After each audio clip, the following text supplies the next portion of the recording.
But there are other myths tied around the coronavirus. One that is being very popular is the 5G technology and the effect on humans, or whether or not the 5G technology aggravated the virus, or in fact, some say it's even the cause of coronavirus in Nigeria. Is it a myth or reality? Let's get a sense of what this means. We might be talking technology, but tonight we want to break down the policy of government, the issue of lives of Nigerians, technology. How does it relate with some of the problems that we're facing around the world today in terms of the health emergency? Let's speak to an environmental biologist, Mr. Tony Nwakalo, who joins us tonight on the program. Thank you so much, Tony, for coming on tonight. Thank you, Sean, for having me. First and foremost, should and give us a sense. A lot of people think that 5G, coronavirus is caused by 5G. True or false? There's no evidence to support that. It's just that there's a few things that happen to be very strange coincidences. That's what I believe gave rise to the suspicions. You are a biologist, you're a scientist, and you are of the view that 5G technology is dangerous. In the first place, in the first few seconds, explain to us what is 5G. For a lot of people that don't understand what 5G is, we know 4G is we are utilizing 4G majorly in the country now for mobile communications and all that. What is the difference between 4G and 5G? So 4G LTE means fourth generation long-term evolution. And it is within the radio frequencies that are pretty much, it's called, in radio frequencies, you have the SHF, which is the super high frequency, and which is between 3 megahertz to 30 megahertz. And then you have the extremely high frequency from 30 to 300. So 4G is within the lower bands of the super high frequency. And 4G has maximum speeds of 100 megabytes per second to 1,000 megabytes per second. Now, I say that to put it in perspective so you understand the graduation of speeds of processing. So the question is, what is 5G, isn't it? So 5G is fifth generation mobile phone technology that is expected to support more complex internet operations like the Internet of Things, artificial intelligence, and quantum computing. 5G is actually in 3 bands. You have the low band, you have the mid band, and then you have obviously the millimeter waves, which is basically where there are issues. Okay, so to break it down, there are some people who have broken it down to the point that if you're downloading a full movie about 1 hour 30 minutes with a 4G, which can take about 20 minutes, for 5G it can take how long? 3 seconds. Really?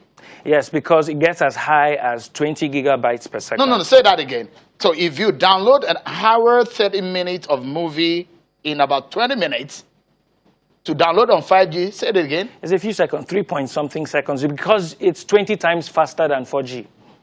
20 times faster?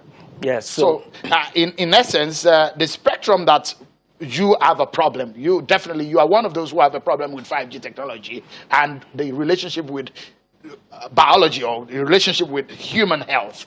What is the 5G frequency spectrum, and how does it relate with human health? Well, I mean, with the lower bands, there's not so much of a problem. The issue is the millimeter wave at 60 gigahertz frequency. Now, there's something called atmospheric attenuation. What that means is when a wave is being dampened or absorbed by the atmosphere.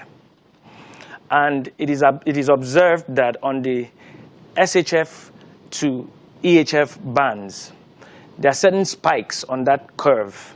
The first spike, I don't have that slide, if not, would have, yes, that's the slide. Okay, so the 60 gigahertz millimeter wave. And so it's, what is a 60 gigahertz millimeter wave? That slide, if we could put it on. Yes, so basically, the 60 gigahertz millimeter wave is within the extremely high frequency spectrum. And what happens is it's almost 98% attenuated by oxygen. What does that mean?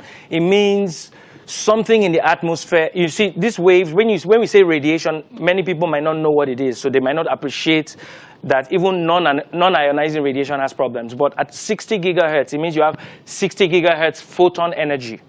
Photon is the carrier of the electromagnetic force. So that's how electrons transfer energy between each other. Yes. What does it affect humans? Oh, absolutely. So this is how it is. If you are exposed to 60 gigahertz millimeter wave radiation, which is being attenuated by oxygen in the atmosphere, everything that has to do with oxygen in your blood, oxygen in your atmosphere, what happens is the electrons, which form a covalent bond that make oxygen diatomic, even if the activation energy required to break the bond, that happens on the ionizing radiation. It breaks bonds. But on non-ionizing radiation, it has enough energy to change the spin of the electron, which basically destabilizes its ability to function in simple terms as we can use it. So in simple terms, the water in our body is being affected, which makes us breathe and live as a human being. So water is different from, this is directly oxygen. Oxygen, okay. This is directly oxygen. So the ion component in your blood, hemoglobin, is what's responsible for transporting oxygen, if you remember our elementary biology. Absolutely. So the hemoglobin is going to struggle to lock onto the oxygen atoms because its orientation has changed. This is subatomic particles. It's not a very popular and it's interesting to me, but it's not a very generally interesting part of physics. So basically, for animals and humans, the 5G spectrum or the electromagnetic waves formed in 5G affects humans in it will affect everything, not just humans. It affects animals. I mean, anything that's a vertebrate that uses oxygen, exposed to millimeter waves for extended periods. Ionizing radiation impact is immediate. Non-ionizing radiation, it's like death in doses. So the effect is gradual, and then you get to a point where your cells can no longer sustain that boiling microwave type environment. Okay, so Tony, you're fantastically speaking above some of us who are not scientifically inclined, but in essence, you're saying it is dangerous for human beings. We'll take a break now.